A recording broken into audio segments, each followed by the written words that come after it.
This is the Horse Radio Network. This is episode 112 of the Healthy Critters Radio on the Horse Radio Network. Healthy Critters Radio is brought to you by BioStar US. Find them online at biostarus.com. On today's show, we share ideas on how to increase diversity in the equestrian community. In Critter Nutrition, we focus on the super antioxidant Astaxanthin. And in Coffee Klatch, we share the trends we are glad are over. Listen in.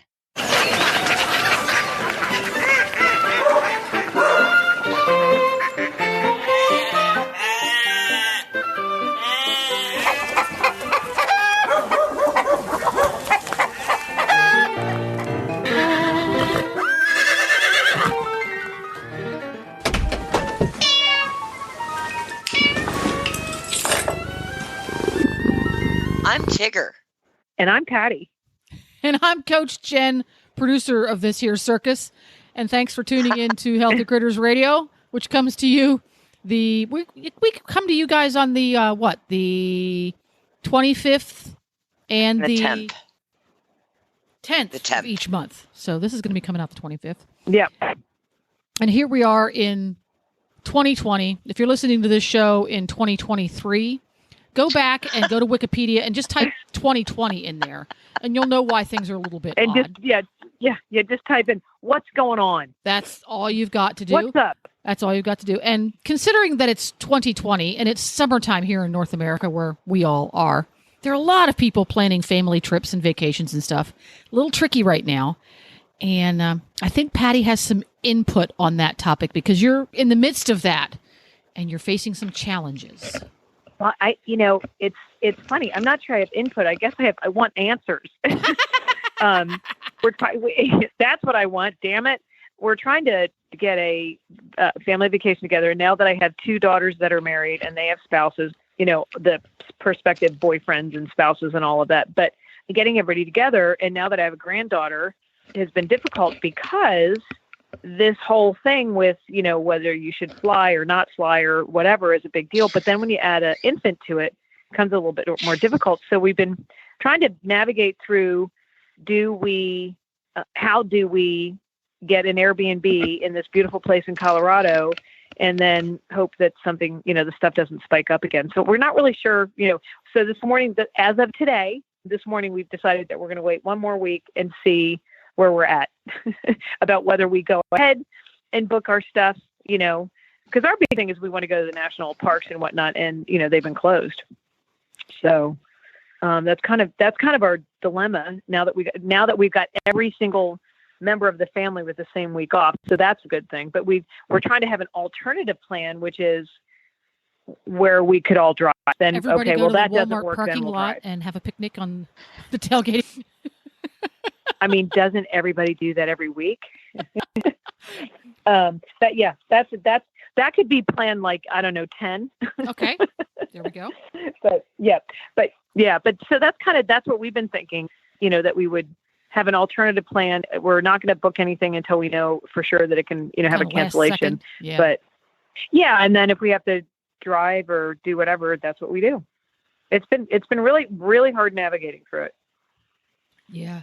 Have you tried to make any travel plans for 2020, Tigger? I canceled mine. There you go.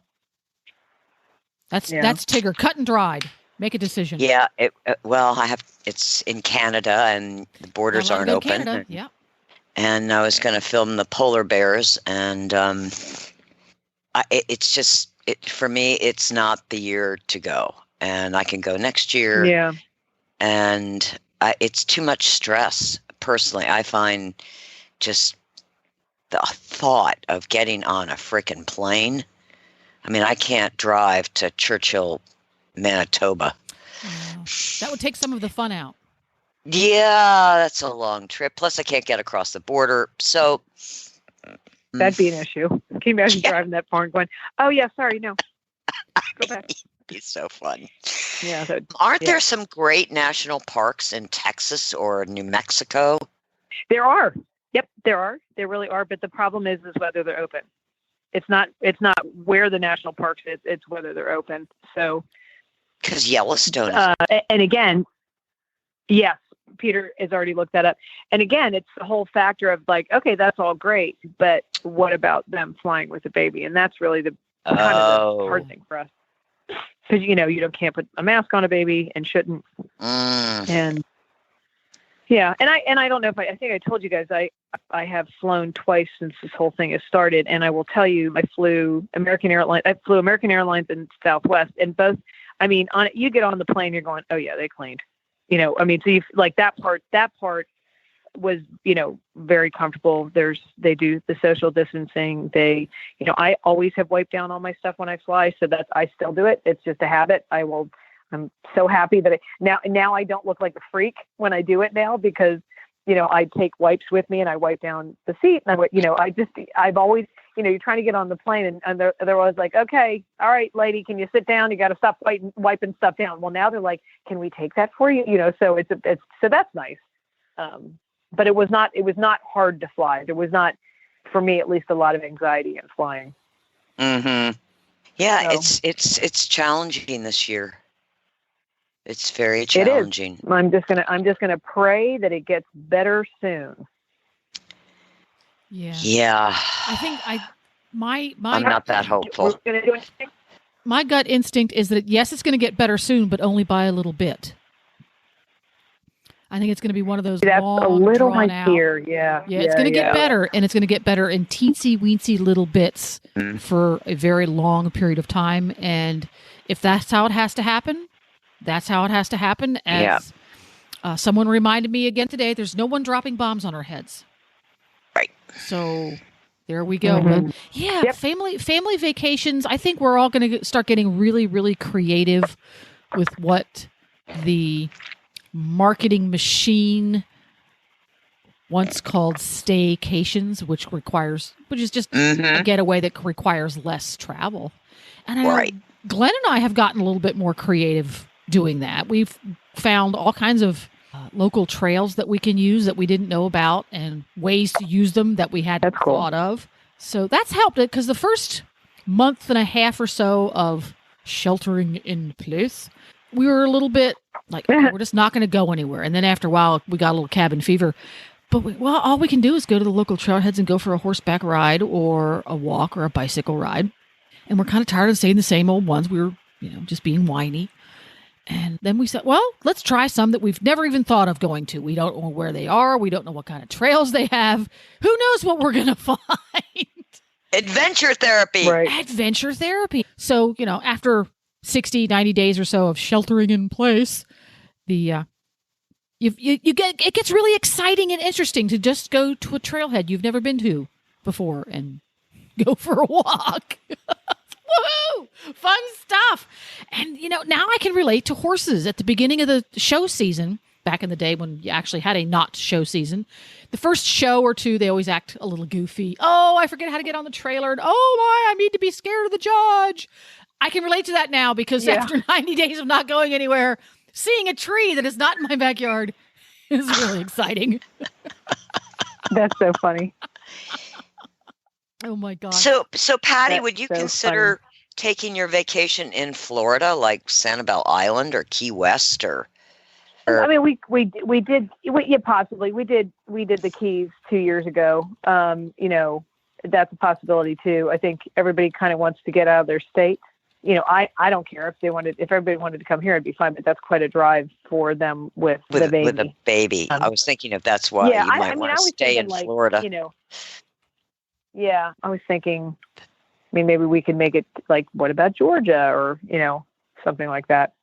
Like Sea Island. Or like, yeah. That's still a long haul. Holy cow, from where they live. It's a good 10 hours to Jacksonville. What, from? Wellington. At least 9. Okay, 8. I got you, yeah. Gotcha. Yeah. Now, then you got to go into Georgia. That's a big drive. How about in Ocala? That could be a thing. That could be. There's national parks in Ocala or national. We have parks and outdoor parks of every description. We have parks that belong to the county, the state, federal parks, water management parks.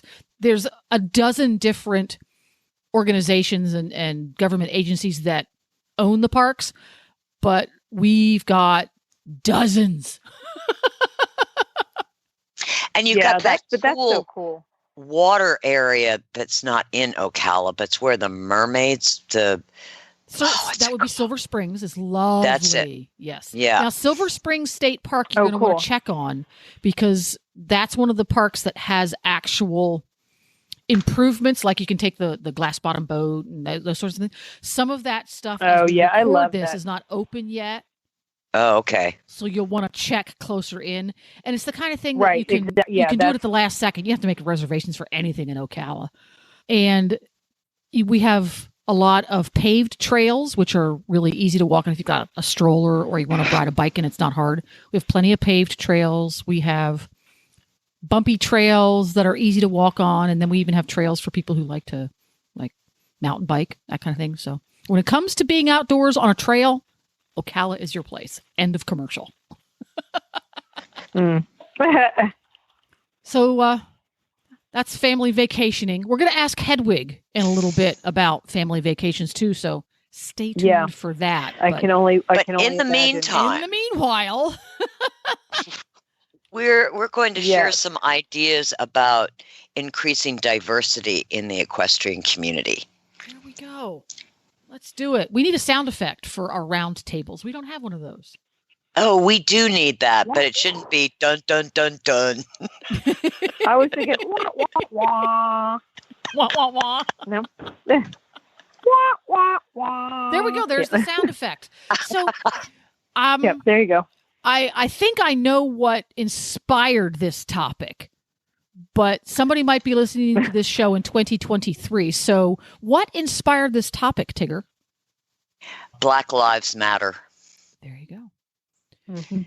And I find it a phenomenon of transformation that has seemed to have happened overnight, that we're all joining together to say, we've got to fix this.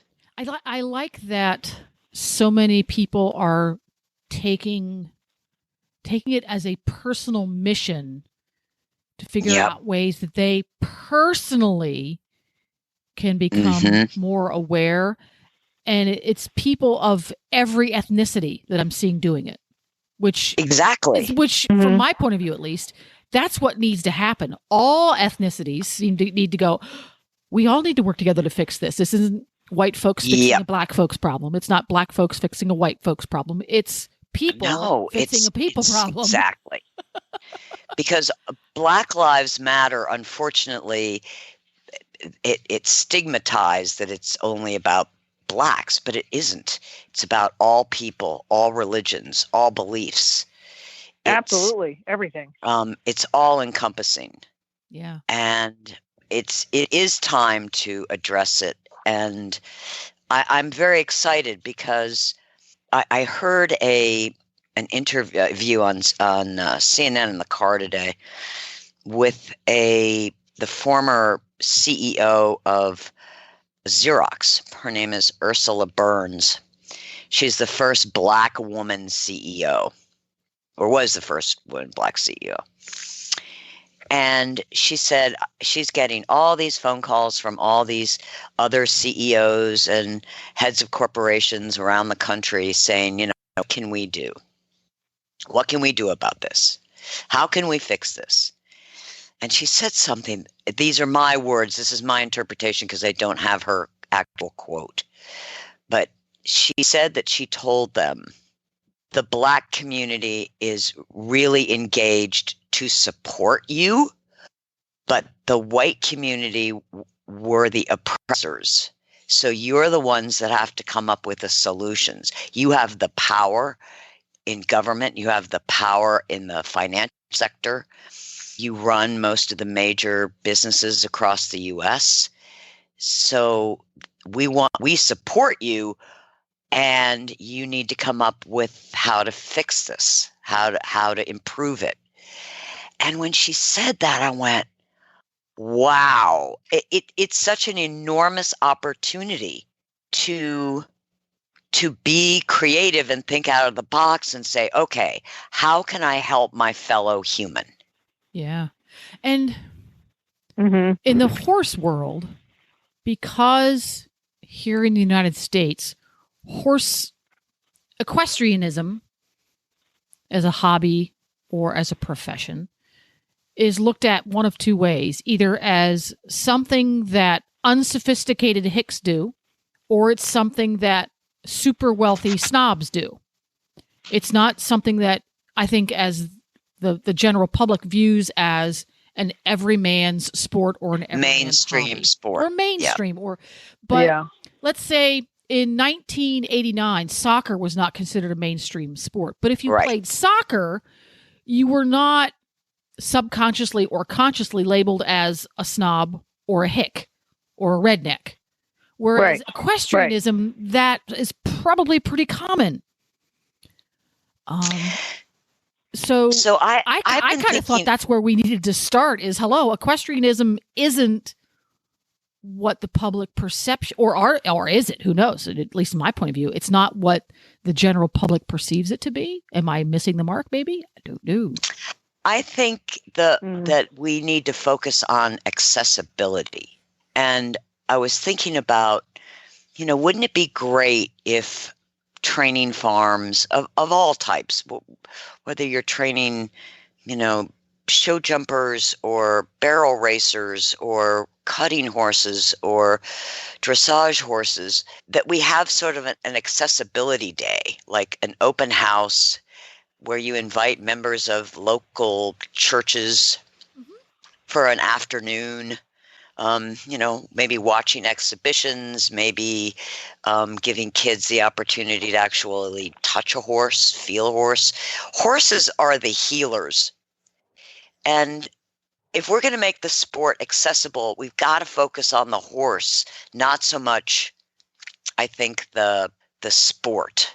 It's about the incredible gifts these animals bring us and can bring everyone. Yeah. And, when you think about 150 years ago, everybody had a horse or a mule, basically, unless you lived in the city. And then you took a cab that was drawn by a horse or a mule. Drawn by horses.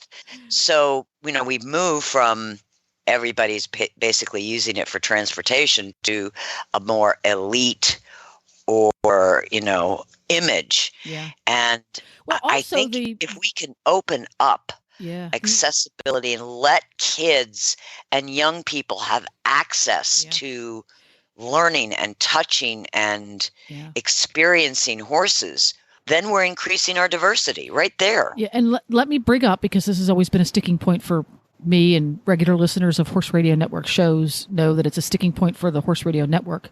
The continued removal of equines from urban areas by government agencies of every sort is not helping the situation.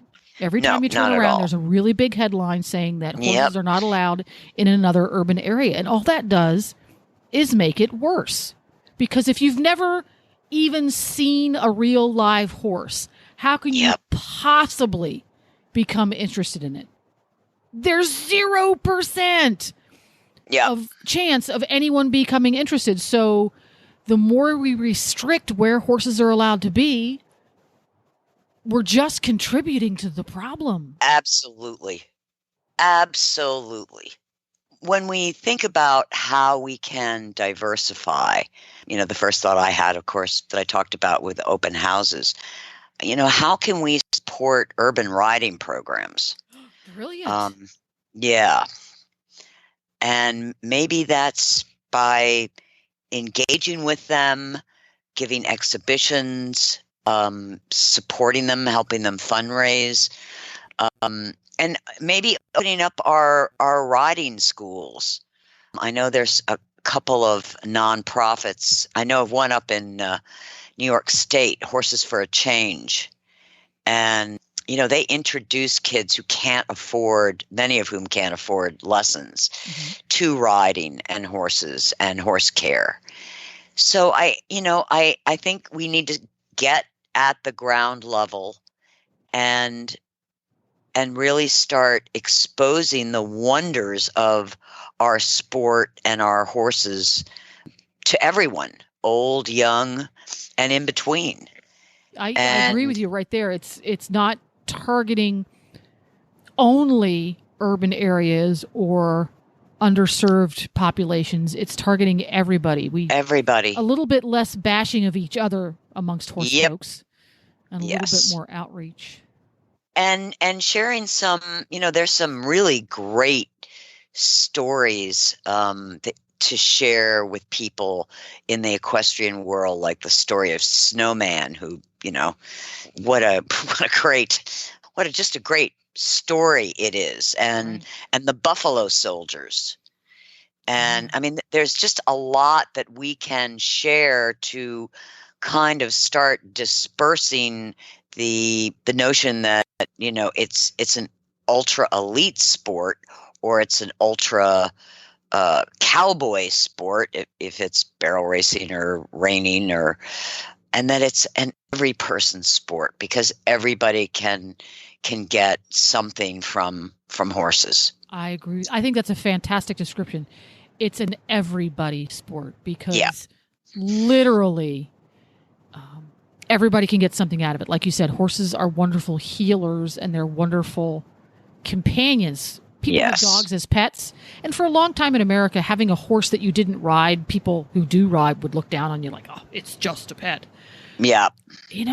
There's an enormous benefit to the quality of your life if you have a horse in your life, and that horse gives you joy or peace or balance. It doesn't matter if you ever get on its back. It doesn't matter if anybody ever gets on its back. And we need to celebrate that just as much as we celebrate a Triple Crown winner or an Olympic gold medalist. Yeah? Absolutely. And I think we could look at ways to bring people into trail riding. Just the simple act of getting on and going for a ride at a walk. Yeah. And that can be transformational for somebody who has lived their entire existence in a concrete jungle. Correct. Yeah. Correct. So let's make 2020 and beyond, when the equestrian community, which is such a vibrant, alive community, that we really come together and help make horses and sport accessible to everybody. There we go. Well said.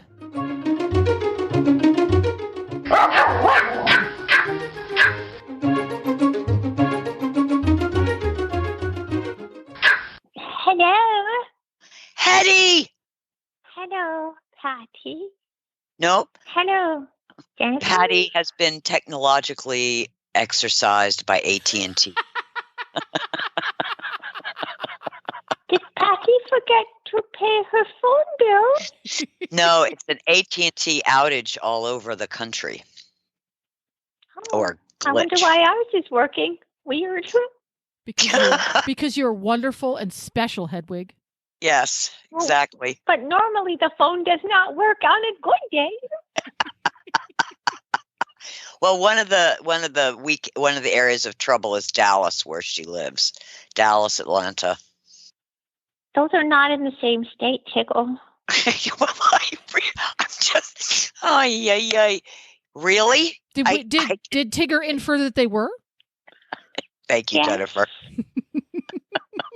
Anyhow, Hedwig, we have an important question for you, because we always have important questions for Hedwig, and you and you love to enlighten us, and we enjoy it so.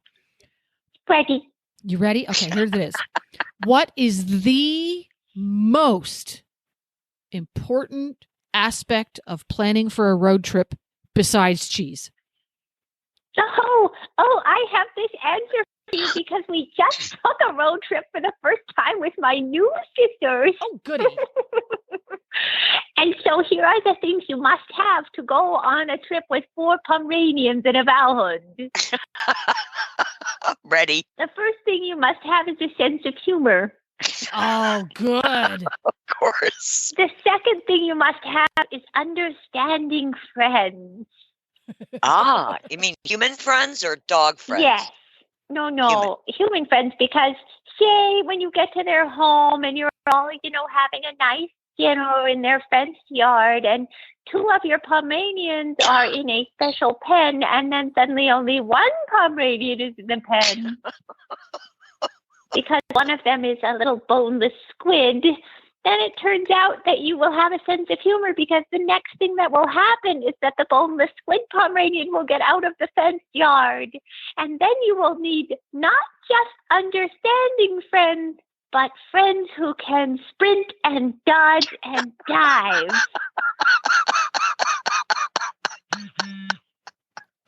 Yes. I've got such a visual. It takes a village, Yeah. Hedwig. It really does. It takes a village. And then you need several dog beds, and you need the pen, and then you go to the hotel, and that's no problem. You have your dog bag, and then a special bag for toys, and then you unpack everything, and you go to sleep, and you better hope you got a big bed, because that's a lot of dogs. Yeah. And then in the morning, you find out that the squiddy boneless one also jumps out of the hatchback. And so the first two times, the person feels it like a soccer goalie.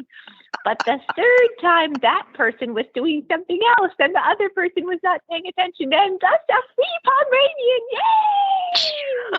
And so you better bring your Valhund, because the Valhund is the brother of the boneless squid one, and she loves him for reasons completely unknown to actual Pomeranians.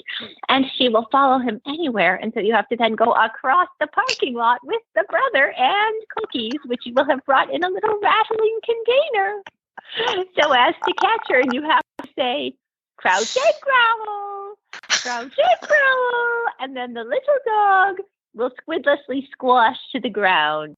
And you will pick her up, and you will put her into the hatchback while guarding it with your body while the hatchback is closed. Wow, I'm exhausted just hearing about that, Yeah, Hedwig. no kidding. That was before the clinic. The clinic began at 6:30 in the morning. Well, All I have to do is just open up my car door and say in, and the Aussies get in and out, and they get out, and yeah.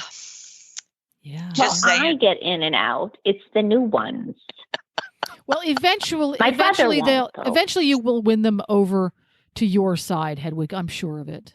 I don't know. The boneless squid one's got toot. I sort of admire her style. Yeah, don't learn anything from her.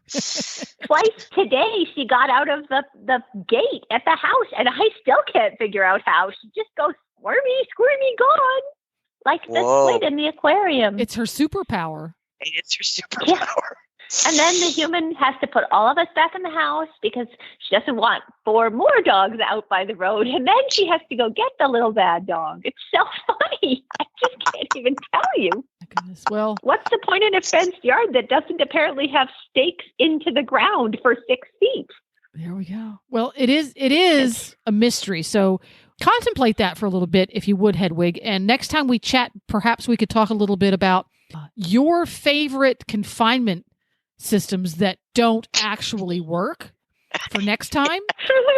And in the meanwhile, please do get some rest. Enjoy your not road trip days. And thanks for spending a little time with us. As ever, it was a pleasure. Take care, Hetty.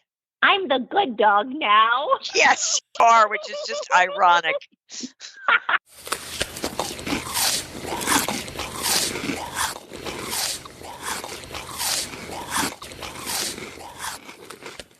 And now we're at Critter Nutrition, and today's subject is astaxanthin, the super antioxidant you probably never heard of. What is an antioxidant? Antioxidants help prevent oxidative damage. Common antioxidants that you probably know are vitamin C, vitamin E, beta-carotene, polyphenols from blueberries and pomegranates, apples, cruciferous vegetables, and acai berries. Under normal conditions, antioxidants in the body outbalance the pro-oxidants. But under oxidative conditions, pro-oxidants prevail over antioxidants. And this is what leads to many inflammatory diseases, including cancer. Astaxanthin is a carotenoid found in microalgae, plankton, and krill. The microalgae and the krill are eaten by crustaceans, which in turn are eaten by salmon and trout. whales, of course, are also known devourers of krill. Astaxanthin is found in high concentration in the muscles of salmon, and scientists theorize that is what helps salmon complete their epic yearly swim. Although astaxanthin is a carotenoid like beta-carotene, it is not converted into vitamin A like beta-carotene. Unlike beta-carotene and other carotenes, astaxanthin can cross the blood-brain barrier to bring antioxidant and anti-inflammatory protection to the brain and the central nervous system. Astaxanthin can cross the blood-retinal barrier and bring antioxidant and anti-inflammatory protection to the eyes. Antioxidant can span cell membranes and bond with muscle tissue. Because it has a long structure, it can span the bilateral membrane, thus incrementing resilience against oxidative stress. It can quench the free radicals in both water and fat zones of the membrane. This is in contrast to other antioxidants, which work in the inner or outer portions of the membrane. Vitamin E and beta-carotene in the inner, vitamin C in the outer portion. But astaxanthin is unique in that it works in both. A study published in 2010, conducted at the School of Food Science, Washington State University, demonstrated that daily doses of astaxanthin in humans decreased a DNA damage biomarker, acute phase protein, and enhanced the immune response. Research has shown that astaxanthin can suppress specific inflammatory mediators such as prostaglandin E2 and the COX-2 enzyme. So what is oxidative stress and how does it affect horses and dogs and humans? It's an imbalance between the production of free radicals known as oxidants or reactive oxygen species. Their elimination by protective mechanisms is known as antioxidants. Proteins and fats are significant targets for oxidative attack, which can increase the risk of mutagenesis. Cancer initiation and progression have been linked to oxidative stress by increasing DNA mutations, DNA damage, genome instability, and cell proliferation. The aging process increases the accumulation of molecular damage in DNA, proteins, and lipids, and is characterized by an increase in intracellular oxidative stress. In fact, over the past 20 years, extensive research has demonstrated how oxidative stress can lead to an imbalanced inflammatory response, and long-term inflammation is considered a prolonged pathological condition that includes tissue destruction, fibrosis, and mononuclear immune cell infiltration. Inflammation exerts its effects through excessive production of free radicals and the depletion of antioxidants. Performance dogs, performance horses, and humans can have greater antioxidant needs due to the aerobic energy metabolism. Increased antioxidants can help endurance, stamina, as well as recovery. Older animals, humans, have a higher antioxidant need because of the aging process. Animals facing long-term health issues also have a greater antioxidant requirement because the free radicals are already in the oxidative stress cycle. Young dogs and young horses can benefit from antioxidant support to maintain a healthy inflammatory response. So in conclusion, astaxanthin has wide benefits for dogs, for horses, for humans, and it's an important antioxidant because it can deal with both free radicals found in the inner and the outer membrane, meaning it can deal with fat and water free radicals. So if you're looking for something for yourself as an anti-aging to help reduce inflammation, something for your dog or something for your horses that will decrease aging and increase the amount of oxygen running through their bodies, reducing inflammation, think about astaxanthin. Real horses and real dogs are healthier, perform better, and recover more quickly on real food. That's why BioStar empowers horse and canine owners with 100% whole food nutrition, supplements, and feeding programs. BioStar products are made at their own certified non-GMO facility in Gordonsville, Virginia, using real food ingredients that are raw, freeze-dried, or dehydrated, never cooked, and are free from artificial flavors, colors, soy, corn, wheat, and molasses. The BioStar product line includes a wide range of whole food, horse and dog supplements, treats, and unique artisan poultices that embrace the ancient and traditional uses of clay and plants. Visit biostarus.com today and learn about whole foods and canine and equine nutrition so you can make the best decisions about the care and health of your horses and dogs. That's biostarus.com. Whole food nutrition the way nature intended.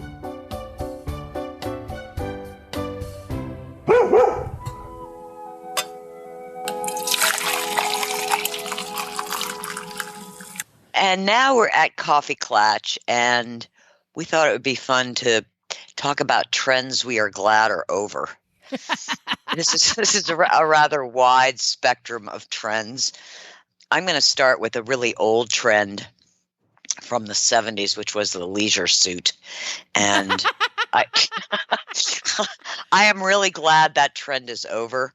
What do you have, Jennifer? Oh, I've got so many. A lot of mine are horse related.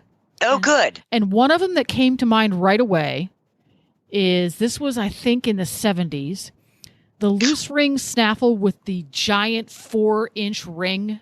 Oh my gosh, I hadn't thought about that. Yeah, they were all the rage. I think it was late 70s. It was into the 80s for sure. The 80s, and it was a plain old loose ring snaffle. It was rather a narrow diameter mouthpiece, and it was popular in the hunt seat world. And the ring was literally 4+ inches round. And yeah, it was huge. Yeah, and the worst part about him is none of the bridles fit. Everybody had to go out and buy new cheek pieces to get the bridles to fit. Yeah, so that's one that I'm glad left, because none of the bridles ever fit after that. And I'm also glad that the giant elevator bit with the 3.5-inch long piece at the top and 4.5-inch long piece at the bottom. Oh, God, I forgot about that. Yeah, those are out of style now, too. And the Kimberwicks are out of style. Kimberwicks are very much out of style, yes. It saved my life on a couple cross-country I'm okay when they come back in. They come in and out of style, but I am absolutely okay with a Kimberwick. Yeah, yes. that was. Yeah. Anybody who's ever fox hunted can appreciate a Kimberwick. Yeah, for sure. Now, do you remember clothing? Well, do you remember any bizarre clothing trends that were in when you were actively competing that it's like, oh my gosh, I'm so glad that's over? Top hats. Yeah, I kind of agree with you. Not only they weren't real great for safety purposes, but 8 out of 10 people... there was no safety. No. 8 out of 10 people do not look good in a top hat. No, and some people would wear these they had a really high hat. They looked almost like soups. They look like Cat in the Hat or something. Yeah. I agree with you. I hadn't thought about top hats, but I agree. I'm glad they're gone. I'm really glad they're gone. Yeah. And I'm glad we don't have to tie those the neck no more stock ties? Stock ties. I used to hate tying those and trying to get them to look, right. I never graduated from stock tying school. I tied stock ties for many, many, many years, and invariably I looked like I was drunk when I did it. It didn't. It just starch. The only thing it didn't matter. It was being able to have a really good stock tie pin, so that the eye would go to this nice stock tie pin and not the mess that it was attached to. Yes. It was a big deal to have and I remember when I fox hunted a lot and I was in pony club. So in both of those you had to wear a stock tie. There was no getting around it. Yeah. And you had to wear a plain gold pin. And I remember when I started competing in open competitions that were not pony club competitions, and you were allowed to wear a pin that was not plain, and you were allowed to have like a little bit of bling on it. That was so exciting. A trend I am happy about, though, is if you do want to wear a stock tie, now you can get stock ties made of lightweight material so that you don't have to bend your stock tie putting it through. Yeah, exactly. I like that idea. I like that too. Yeah. And I like the new material of breeches and jackets. The technical fabrics. I think what we used to wear was so hot. Especially those jackets. Wool shad bellies. What the heck were we thinking? It's all the Brits' fault. It was their idea. I'm blaming the Brits. Well, it was the Brits and the Germans. It was their idea. It never gets warm enough there. But you ride in that in the summer in the South and you want to die. Yeah, definitely. And even the breech material that used to be, God, when I was a kid, it was heavy. Well, I remember when stretchy breeches first came out, when I first started to compete as a youngster, is when puffy-topped Nazi breeches were just starting to lose their fashion appeal. Yep. And they started experimenting with stretchy fabrics, and they were awful. Yeah. Oh my gosh, it was like wearing a plastic bag. They made you look like a sausage, but we wore them because they weren't Nazi breeches. Exactly. That's all we cared about. They were horrible. They were horrible. My gosh. And the first full seats. Horrible. They were leather. Once you wash them, even if you just hand wash them, that leather got so hard and comfortable. Talk about chafing. They were horrible. Oh, just horrible. Yeah. And a more recent trend I'm thrilled is losing momentum is the short-cut hunt coat. Yeah, I never liked that. It does not look good on anybody except someone shaped like a pencil. Yeah. You know, it's really a pattern that looks nice on very thin, tall people, and everybody else, it makes you look a little bit lopsided. So I'm kind of glad that they're kind of falling out of favor. Yeah, that's a good trend to go. Bye-bye. I'm okay with that. Another tack related one that I'm glad to see go. We had a tack shop way back in the day, and we had our tack shop when these became all the rage, the white lined dressage bridle. Ugh. I never was a fan. Glad to see them go. Again, it's like the short hunt coat. Very few faces could carry that. Can wear it, yeah. But everybody had to have one. They were all the rage, and most horses just looked dumpy. And after 6 months, the white leather looked terrible. Oh, yeah. You could never get it to look good. Yeah. And unless you bought the really nice expensive one, it looked bad after the first week. Now, one trend that I'm happy about is that there's a little bit more thigh blocks in dressage saddles and wider gullets. And I think this has been a really advantageous, especially for the horse. Yeah. Because having a saddle with a narrow gullet, trying to fit everything, was fine when you were riding thoroughbred in the 70s. Right. We're breeding horses and we're competing horses with a very different shape than we were very 30 years different ago. shape. Absolutely. Yeah. Yes. I am sorry that we don't see more thoroughbreds in show jumping and eventing and dressage. I hope we see a resurgence. Yeah, I think we're going that direction. They're such a wonderful breed. Yeah. So intelligent. Yeah, and I think the more people understand about the type of training they've already had, I think the sport horse people who don't race horses but do other things with horses, lost touch with what race horses know, and we assume they know some things when they don't, and they know a lot of things we don't realize they know. So when that transition happened, so few people understood how to make the transition successful. Then now we're seeing that trend where more and more people who have excellent knowledge on both sides of that competition fence are really helping those horses have successful transitions. And it's kind of cool. And I'm enjoying it being a thoroughbred fan myself. I'm glad to see it. And the breed is well worth seeing that happen to. Yeah. A grooming trend I'm glad to see disappear. And this one disappeared a long time ago. Again, late 70s, early 80s. Metal curry combs. Yeah, that was a little before my time. Yeah. 1950s, that disappeared, thank goodness. short tails. The Western horses all had their tails. Oh, They didn't bang them, but they had them really short, like just barely to their hocks. And even dressage horses had much shorter tails. Yep. Yeah. Now, I'm not real big on the whole fake tail thing, but at least we're not whacking them off. Yeah. And I never was a fan of pulling the tail and eventing it. They were like, there was like hardly anything left at the top. Yeah, they're all bald at the top. You don't see that quite as much as you used to. Yeah, I've never. Yeah. And you had to do it. It was a must do. Yep. Yeah. Yep. It was a must do.